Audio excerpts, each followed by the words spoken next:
ഇതാ ചരിത്രം ജീവിച്ചിരിക്കുന്ന ഭൂമി ഹംപി. പാറകൾക്കിടയിൽ പതിഞ്ഞ രാജാധിരാജരുടെ കഥകൾ, ശില്പങ്ങളിൽ ഉറഞ്ഞു നിന്നിരക്കുന്ന സംഗീതം, തകർച്ചയുടെ കാഴ്ചയിൽ പോലും അത്ഭുതം പകരുന്ന ഒരു കാലഘട്ടം. ഹംപി എന്നത് വെറും ഒരു കാഴ്ചയല്ല, ഒരനുഭവമാണ്, ചരിത്രമുറങ്ങുന്ന ഒരത്ഭുതമാണ്.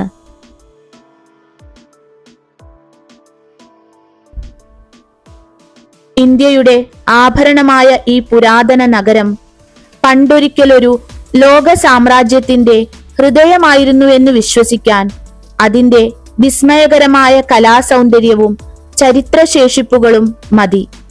പുറത്തൊന്നു നോക്കിയാൽ പാറകൾ മാത്രം, ഒടുക്കം മനസ്സുകൊണ്ടു നോക്കിയാൽ പുരാവൃത്തങ്ങളാലും മഹത്വങ്ങളാലും നിറഞ്ഞ ഒരു കാലഘട്ടം.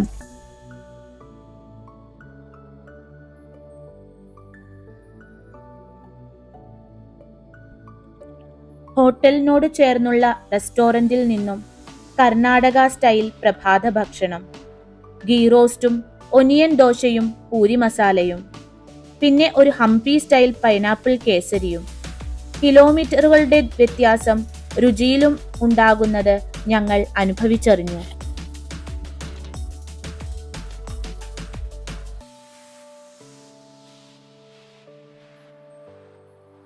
ഹോസ്പേട്ടിൽ നിന്നും ഹംപിയിലേക്ക് യാത്ര തുടങ്ങിയിരിക്കുന്നു. ഇന്നലത്തെ രൗദ്രഭാവമെല്ലാം വെടിഞ്ഞ് തെളിഞ്ഞ മുഖമായി പ്രകൃതി ഞങ്ങളെ സ്വാഗതം ചെയ്യുന്നതായി തോന്നി. ഇന്നലെ രാത്രി ഹോട്ടൽ കണ്ടുപിടിക്കുന്നതിന്റെ തിരക്കിനിടയിൽ നിർത്തിയിട്ട നമ്മുടെ വാഹനത്തിനടുത്തേക്ക് ഒരാൾ വന്നു. സംശയത്തോടെ ഗ്ലാസ് താഴ്ത്തിയ ഞങ്ങളോട് അദ്ദേഹം നാട്ടിലെവിടെയാണെന്ന് ചോദിച്ചു. കേരള രജിസ്ട്രേഷൻ വാഹനം കണ്ടുവന്ന ഹോസ്പേട്ടിൽ കട നടത്തുന്ന മൂവാറ്റുപുഴക്കാരനായ ബോബൻ എന്ന ചേട്ടനായിരുന്നു അത്. അദ്ദേഹത്തിൽ നിന്നും ഇവിടെ 600-ലധികം മലയാളി കുടുംബങ്ങൾ വളരെ സഹകരണത്തോടെ ജീവിച്ചു വരുന്നുണ്ടെന്ന് മനസ്സിലാക്കാൻ കഴിഞ്ഞു.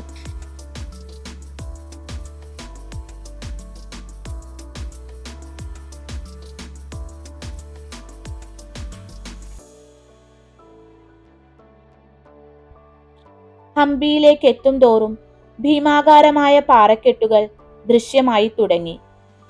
ഹോസ്പേട്ടിൽ നിന്നും ഏകദേശം 15 കിലോമീറ്റർ സഞ്ചരിച്ചാണ് നമ്മൾ ഹംപിയിൽ എത്തിയത്.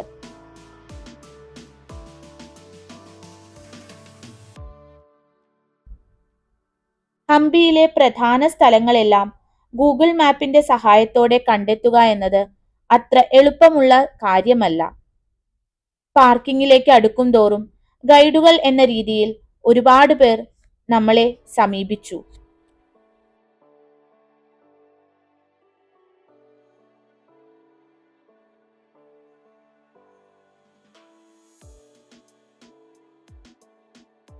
ഹംപിയിലെ വിരൂപാക്ഷ ക്ഷേത്രം ഇന്ത്യയിലെ ഏറ്റവും പഴക്കമേറിയതും സാംസ്കാരികമായി പ്രാധാന്യമുള്ളതുമായ ക്ഷേത്രങ്ങളിൽ ഒന്നാണ്.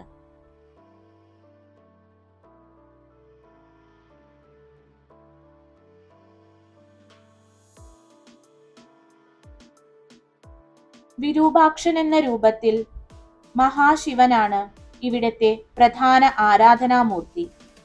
ആദ്യം 7-ാം നൂറ്റാണ്ട് ചാൾക്യ രാജവംശം ആരംഭിച്ച ക്ഷേത്രമാണിത്. പിന്നീട് 14-ാം നൂറ്റാണ്ടിൽ വിജയനഗര സാമ്രാജ്യത്തിലെ രാജാക്കന്മാർ വലിയ രീതിയിൽ വികസിപ്പിച്ചു.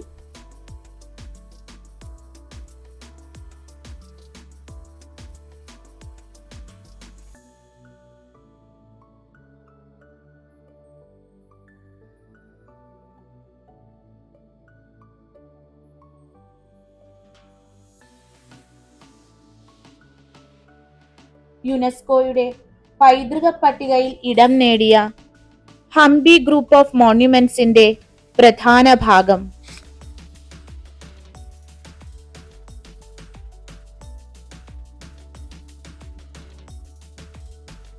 ക്ഷേത്രത്തിന്റെ പ്രധാന ഗോപുരം ഏകദേശം 50 മീറ്റർ ഉയരമുണ്ട്. അത്യന്തം ശോഭനമായ അലങ്കാരങ്ങളോടൊപ്പം സ്ഥിതി ചെയ്യുന്നു. ഗർഭഗൃഹം, നമസ്കാര മണ്ഡപം, അനന്തരാലം, ഉപരിതല ഹാളുകൾ എന്നിവ ചേർന്ന സമുച്ചയമാണിത്. മതിലുകളിലെയും തൂണുകളിലെയും ശില്പങ്ങൾ, ചിത്രങ്ങൾ എന്നിവ വലിയ കലാത്മിക മൂല്യമുള്ളവയാണ്.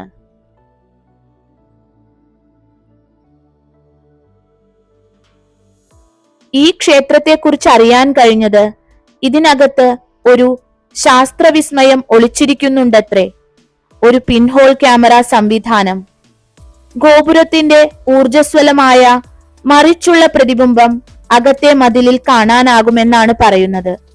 പക്ഷേ എത്ര ശ്രമിച്ചിട്ടും അത് കാണാനാകാതെ നിരാശരായി ഞങ്ങൾക്ക് മടങ്ങേണ്ടി വന്നു.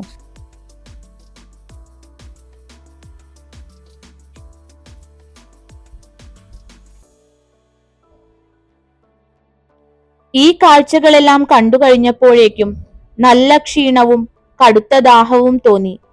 അവിടെ കണ്ട ഒരു കടയിൽ നിന്നും കുട്ടികൾക്ക് ക്യാപ്പുകൾ വാങ്ങി, കരിക്കു വാങ്ങി ദാഹമകറ്റാൻ നീങ്ങി.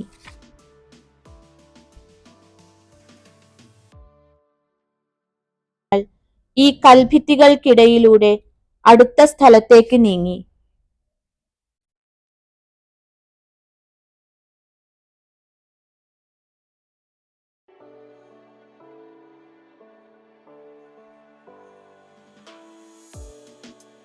ഈ മൺപാതകൾ താണ്ടി ഞങ്ങൾ നീങ്ങിക്കൊണ്ടിരിക്കുന്നത് ഹസാര രാമ ക്ഷേത്രത്തിലേക്കാണ്. ഇവിടെയാണ് ഹംപിയിലെ പ്രസിദ്ധമായ ക്വീൻസ് ബാത്തും കിങ്സ് എൻക്ലോഷറും എല്ലാം സ്ഥിതി ചെയ്യുന്നത്. ഈ കാണുന്നതാണ് ഹസാര രാമക്ഷേത്രം. ഇവിടെ ഇപ്പോൾ പൂജയൊന്നും നടക്കുന്നില്ല. ഈ ക്ഷേത്രം ഇപ്പോൾ ഒരു ആരാധനാ കേന്ദ്രമല്ല, മറിച്ച് സുരക്ഷിതമായി സംരക്ഷിക്കുന്ന ചരിത്ര സ്മാരകമാണ്. ടൂറിസം പർപ്പസിനായാണ് ഇതിപ്പോൾ ഉപയോഗിക്കുന്നത്. പുരാവസ്തു വകുപ്പിന്റെ കീഴിലാണ് ഇത് സംരക്ഷിക്കപ്പെടുന്നത്.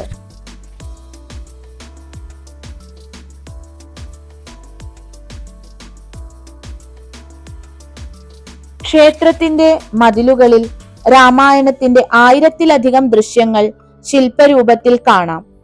അതുകൊണ്ടാണ് ഹസാര രാമ എന്ന പേര് വന്നത്.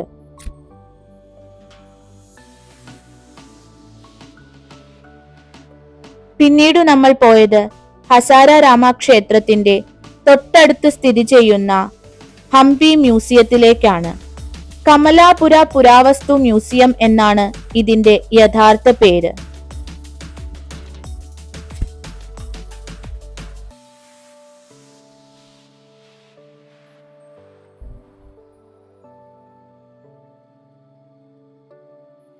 കുട്ടികൾ ഓരോ കാലഘട്ടത്തിലും ശില്പങ്ങൾക്കുണ്ടായ മാറ്റങ്ങൾ കൗതുകത്തോടെ നിരീക്ഷിക്കുകയായിരുന്നു.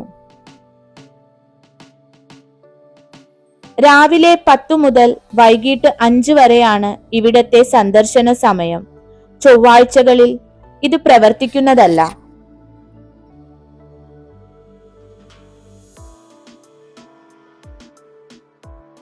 ഇപ്പോൾ നമ്മൾ നീങ്ങിക്കൊണ്ടിരിക്കുന്നത് ലോട്ടസ് മഹലിലേക്കാണ്. ഹംപിയിലെ വിഖ്യാതമായ ഒരു ചരിത്ര സ്മാരകമാണിത്. മഹാനവമി നാളിൽ രാജകുമാരിയുടെയും രാജകീയ വനിതകളുടെയും വിശ്രമ സ്ഥലമായിരുന്നു ഇത് എന്നാണ് വിശ്വസിക്കുന്നത്. ഇതിന് ഈ പേര് വന്നത് ഇതിന്റെ ആകൃതി മൂലമാണ്. പൂക്കൾ പോലെ പുത്തൻ രൂപത്തിലുള്ള മേൽക്കൂരയും അറ്റവും ചേർന്ന വളരെ ഭംഗിയുള്ള ഒരു രൂപമാണ് ഇതിനുള്ളത്. ഹൈദരാബാദിലെ ഇസ്ലാമിക ശൈലിയുടെയും ദക്ഷിണേന്ത്യൻ ദ്രാവിഡ ശൈലിയുടെയും ഒരു സംയുക്ത രൂപമാണിത്.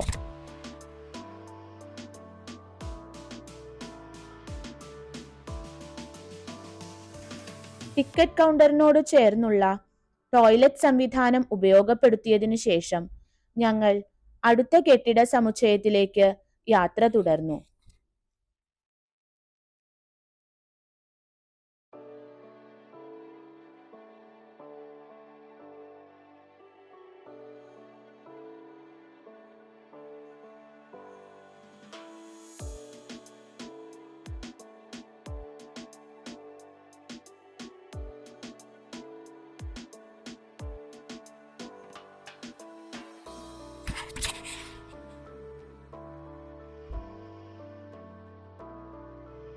ഇതാണ് എലിഫന്റ് സ്റ്റേബിൾ. വിജയനഗര സാമ്രാജ്യത്തുള്ള ആനകളെ പാർപ്പിക്കാൻ ഉപയോഗിച്ചിരുന്നതാണിത്. ഇതിന് 11 വലിയ ഗുഹാമുഖങ്ങളുള്ള ഒരു ദീർഘ കെട്ടിടമുണ്ട്. ഓരോ ഭാഗവും ആനയെ പാർപ്പിക്കാവുന്നതാണ്. വളയങ്ങളോട് സമാനമായ ഗോളാകൃതിയിലുള്ള മേൽക്കൂരകളുണ്ട് ഇതിന്. ഇതിൽ ചിലത് ഹിന്ദു ശൈലിയിലും ചിലത് ഇസ്ലാമിക ശൈലിയിലും ആണ് രൂപപ്പെടുത്തിയിട്ടുള്ളത്. ഇത് വിജയനഗര ശില്പകലയുടെ വൈവിധ്യം കാണിക്കുന്നു. എലിഫന്റ് സ്റ്റേബിളിൽ കൂടി ഓടി നടന്ന കുട്ടികൾ ആനകളും ആനപ്പാപ്പാന്മാരും വന്ന വഴികളിലൂടെ ആർത്തുല്ലസിച്ചു നടന്നു.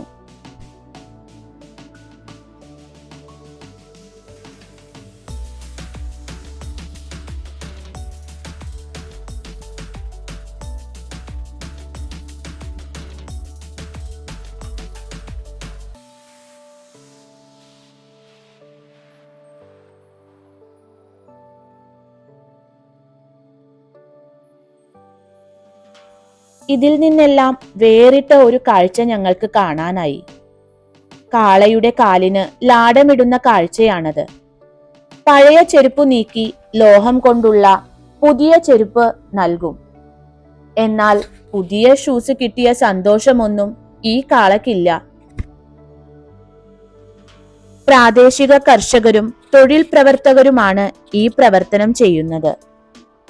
കേരളത്തിന്റെ നാട്ടുവഴികൾക്ക് അന്യമായ കാളവണ്ടി കാഴ്ചകൾ ഇവിടെ സുലഭമാണ്.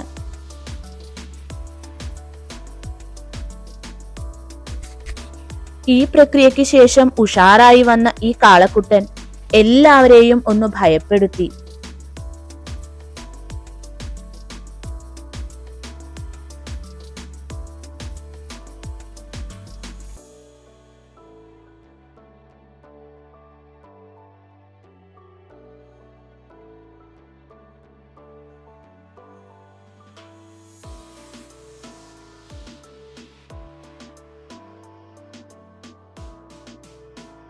ഇനി തുംഗഭദ്ര നദിയുടെ അടുത്ത് സ്ഥിതി ചെയ്യുന്ന വിതല ക്ഷേത്രത്തിലേക്ക്.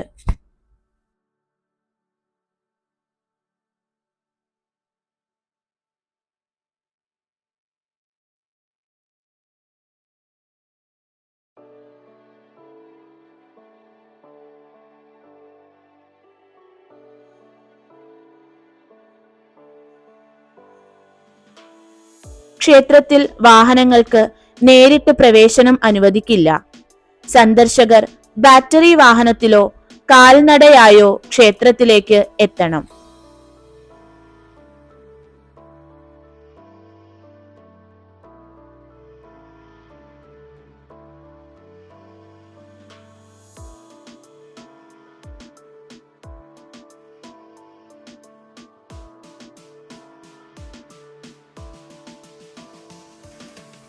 വളരെയധികം പൊടി നിറഞ്ഞ ഒരു മൺപാതയാണ് ക്ഷേത്രത്തിലേക്കുള്ളത്.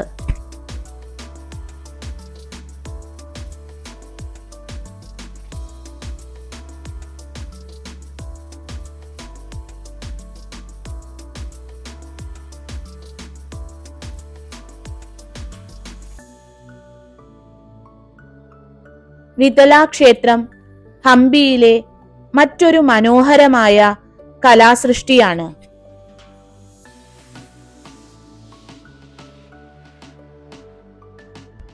ഇവിടെ വിഠലൻ എന്ന രൂപത്തിൽ ശ്രീകൃഷ്ണനെയാണ് ആരാധിച്ചിരുന്നത്. എന്നാൽ ഇത് ഇന്നൊരു ആരാധനാ കേന്ദ്രമല്ല.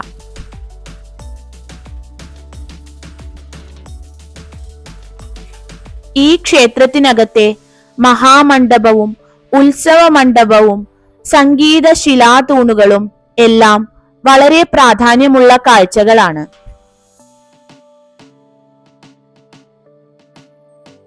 എന്നാലും ഈ സ്റ്റോൺ ചാരിയറ്റ് കാണുന്നതിനാണ് ഇപ്പോൾ കൂടുതൽ സന്ദർശകർ ഇവിടെ എത്തിച്ചേരുന്നത്. ഇത് ഇന്ത്യൻ കറൻസിയിലുള്ള 50 രൂപ നോട്ടിൽ ഉൾപ്പെടുത്തിയിട്ടുണ്ട്.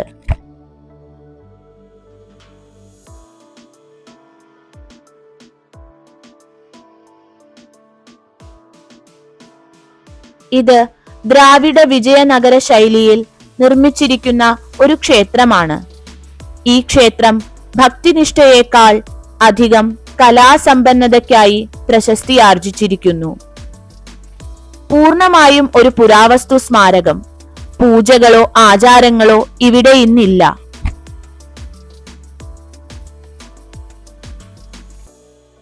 ക്ഷേത്രത്തിലെ ഹാളുകളിൽ വിവിധ ശബ്ദങ്ങൾ ഉളവാക്കുന്ന തൂണുകളുണ്ട്.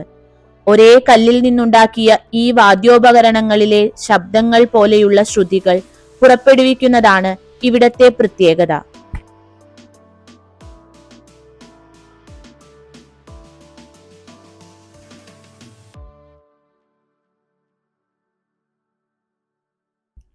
എന്നാൽ ഇപ്പോൾ സംരക്ഷണ നടപടികളുടെ ഭാഗമായി പൊതുജനങ്ങൾക്ക് ഈ തൂണിൽ തൊടാൻ അനുവദിക്കാറില്ല.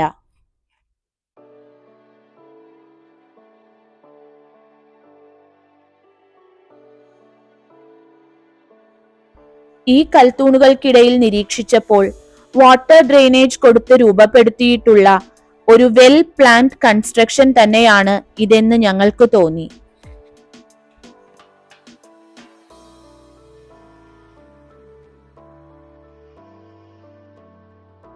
ഈ കനത്ത ചൂട് വകവയ്ക്കാതെ ഈ നിർമ്മിതിയുടെ കൂടുതൽ സവിശേഷതകൾ കണ്ടെത്താനുള്ള ഉത്സാഹത്തിലായിരുന്നു കുട്ടികൾ.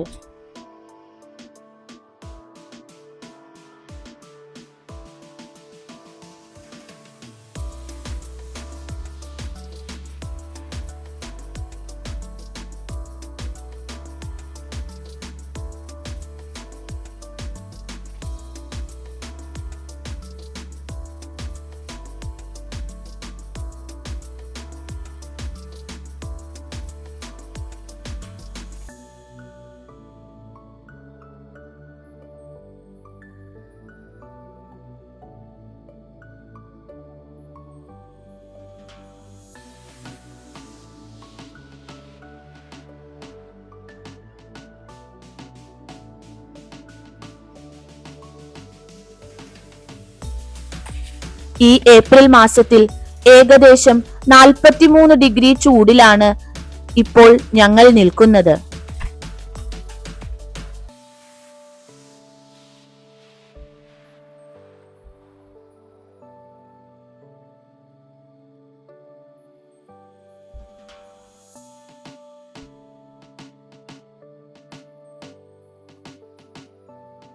തിരിച്ച് ബാറ്ററി വാഹനത്തിൽ യാത്രയായ ഞങ്ങൾ അവിടെ അടുത്തു കണ്ട ഒരു തേനീച്ച കൃഷി നോക്കി നിന്നു. അവിടുത്തെ ചേട്ടൻ വിവിധങ്ങളായ തേനിനെ പറ്റി ഞങ്ങൾക്ക് വിശദീകരിച്ചു തന്നു.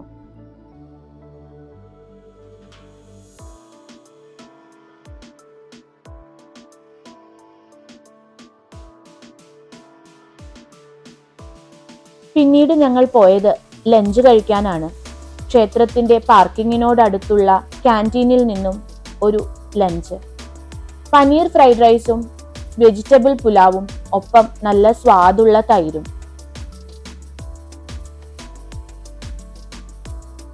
ഹംപി ഒരു ദിവസം കൊണ്ട് കണ്ടു തീർക്കാവുന്ന ഒരു വിസ്മയമല്ല. മിനിമം 3-4 ദിവസമെങ്കിലും വേണ്ടിവരും. ഇനിയും വരാമെന്ന പ്രതീക്ഷയിൽ ഞങ്ങൾ കാലാബുർഗിയിലേക്ക് തുടർന്നു.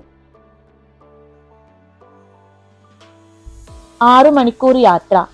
യാത്രാമധ്യത്തിൽ ഞങ്ങളുടെ കൂടെ ഒരു കർണാടക സ്വദേശിയും കൂടി. കാലാബുർഗിയിലുള്ള മകനെ കാണാൻ പോകുകയാണ്. അദ്ദേഹം അവർ പണ്ട് ചെയ്തിരുന്ന വസ്ത്രവ്യാപാരത്തെ പറ്റിയും കൃഷിരീതികളെ പറ്റിയും പറഞ്ഞു. കന്നഡയും ഹിന്ദിയും കലർന്ന ഭാഷ കുറച്ചൊക്കെ ഞങ്ങൾക്ക് മനസ്സിലായി. ഇനി കാലാബുർഗിയിലേക്ക്.